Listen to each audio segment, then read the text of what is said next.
My name is Danica. I run The Lesbury, which is a Sapphic book blog where me and about a dozen other reviewers review Sapphic books, and I have run that for about 10 years.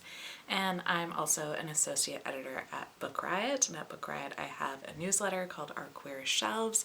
So if you like LGBTQ books, I highly recommend you sign up for it. It's a weekly newsletter, and I really enjoy writing it. And today I want to talk about some of my favorite reads of 2022, most of which are Sapphic, of course. It has been a while since I've made a video. I'm not going to pretend that I'm going to start making them regularly in 2023, because I probably won't, but I want to do a yearly wrap-up of some of my favorites. So I'm here today. At the Lesbury, I did make a list of my top 10 Sapphic reads of the year, and there's a lot of overlap, so you can check that out. I'll leave a link in the description for that, but this is my overall top 10, so there are a couple of books that aren't Sapphic, but still mostly because I know what I like. Disclaimer number 2, these are not all 2022 publication dates, though most of them are.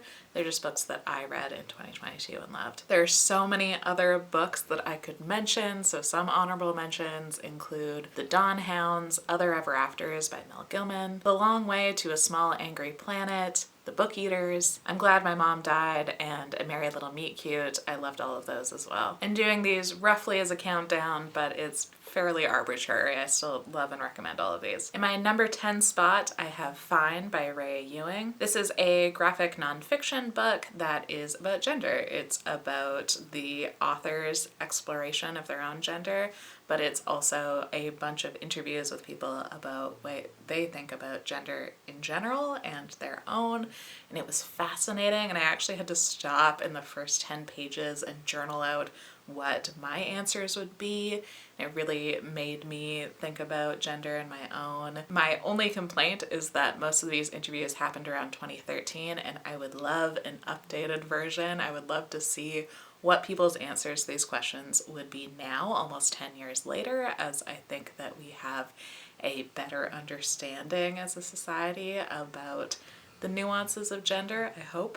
So I just want more of it, basically, is my only complaint. My number 9 pick is also a comic, and it's Eat the Rich by Sarah Gailey. I read this for the October 24-hour readathon, and it was just the perfect Halloween one-sitting read. It's over the top and gruesome and anti-capitalist and queer, and it just completely pulled me in from the first page to the last. Suffice to say, if you like the title and the cover, you'll love the book. For number 8, I have A Scatter of Light by Melinda Lowe. I have to say I haven't actually read Last Night at the Telegraph Club yet, which is a travesty, and I own it, and I know I'll love it, and I'm going to read it, but I'm not comparing it to this one because I haven't read that one yet. But this is amazing. I loved it. I've read most of Melinda Lowe's other books and always really enjoy them. This is such a thoughtful, quiet story about self-discovery. It really captures that feeling of first love and how it is so tumultuous and all-consuming, and yet can also be really fleeting. It's a real snapshot of this summer that's obviously so formative in her life, and how she falls for a woman for the first time, and the person that she falls for is in a relationship, and it is messy and so beautifully written. I love all of the different motifs that are woven throughout, like astronomy and art and time, and the way that they keep reappearing and deepening the story. And also that cover, I just love this cover. It's my favorite cover of the year. Number 7 is Year of the Tiger, An Activist's Life by Alice Wong. This is the memoir of the creator of the Disability Visibility Project, and it is such an interesting collection. There's so many different things going on. It's fascinating, it's thought-provoking, it's funny, it's enraging. It's a collection of interviews and essays and illustrations and photos. There are so many different forms that are in this book, and the topics range from celebrating New Year's in Hong Kong as a child, to making the perfect dumpling, to the effect of the pandemic on disabled people, her journey to becoming a disability activist, and even her own fictional obituary. While her activism is a big part of the book, it's also about growing up as an Asian American disabled kid. It's about storytelling and saliva art and nerd culture and the most beautifully ripe peaches that you could ever eat. Wong talks about a lot of big, important, infuriating things about ableism and racism and things that are really enraging. But at the same time, her voice is so engaging. She has this dry, sarcastic humor that had me laughing out loud. And I really appreciate the broad view that she takes and how she shows how different kinds of oppression are all interconnected. For number 6, I have Our Wives Under the Sea by Julia Armfield. You know how we all have our tropes or plots that are our reading kryptonite.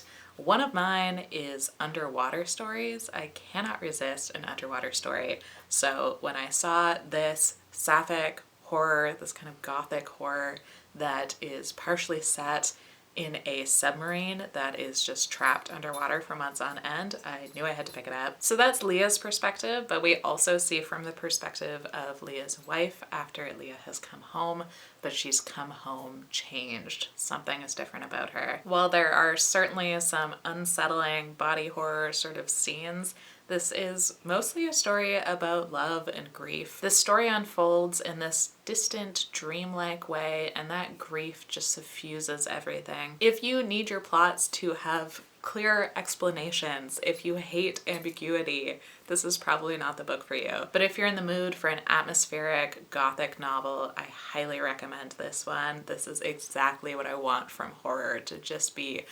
unsettling and so absorbing. And then it was also sapphic and had underwater elements. I couldn't have asked for more. Number 5 is Spear by Nicola Griffith. This is a sapphic Arthurian retelling, and it is one of the only books I've ever read that made me gasp out loud while I was reading it. I'm not usually an expressive reader, so that was a surprise. This novella is so precisely plotted, and there is so much research that goes into it.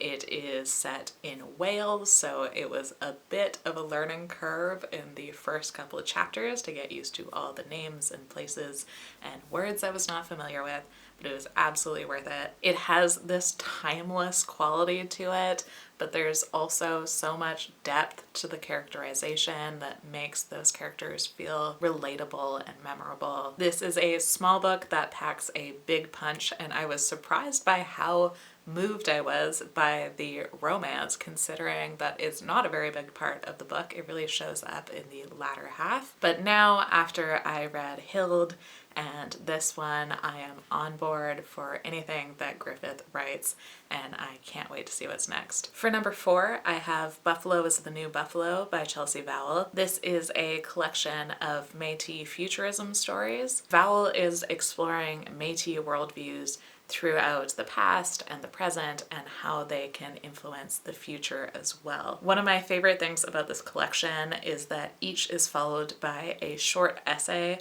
that explains some of her research and what she was doing by writing these stories, what she was hoping to accomplish. While this is fiction, there's so much research that went into it, and it has some footnotes explaining what is real and what was invented for the stories. Chelsea Vowell is queer, and at least 4 of these stories are sapphic. Sometimes it's just mentioned in passing, and sometimes that is central to the story. This is such a thought-provoking and memorable read. My number 3 pick is The Future is Disabled by Leah Lakshmi Piepzna Samarasinha. Leah Lakshmi Piepzna Samarasinha is the author of 2 of my other favorite books, Body Map and Care Work, so it wasn't a surprise that I loved this one too. It's a collection of essays about disability justice and the pandemic, as well as the future. They really explain what the pandemic has been like for disabled people. They talk about how many friends and role models died in the last few years and the grief that they are holding. The essays also argue that disabled ways of thinking and doing are so relevant to the problems that we're facing as a society right now. It's a book that looks at the deadly ableism of the world that we live in and faces it head on,